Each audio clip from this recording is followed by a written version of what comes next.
ფონდი კავკასიის ეკოლოგიის ორგანიზებით დღეს ხამის-კურში გაიმართა ამერიკის საელჩოს დემოკრატიის განვითარების მცირე გრანტების პროგრამის ფარგლებში დაფინანსებული პროექტის პრეზენტაცია, რომლის მიზანია ქალთა ჯგუფების მხარდაჭერა განახლებადი ენერგიების პოპულარიზაციასა და გამოყენებაში.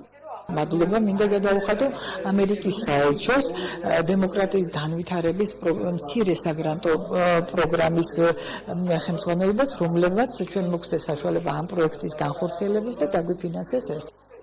Დასვე შეხვედრის ორგანიზატორებმა სემინარზე მოწვეულ ბენეფიციარებს სლაიდების სახით წარუდგინეს მზის კოლექტორები და მრავალფეროვანი ხილის პროდუქტი, რომელიც მათ მიერ დამზადებული ხილის საშრობისაგან იქნა მიღებული.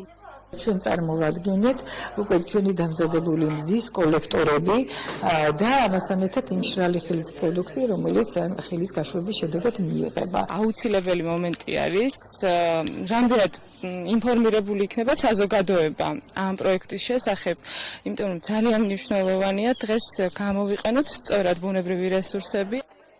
ფონდი კავკასიის ეკოლოგიის ხელმძღვანელის მანინა დევიძის განმარტებით მსგავსი სახის სემინარი სისტემატიურ სახეს მიიღებს და მომავალშიც აქტიურად გაიმართება.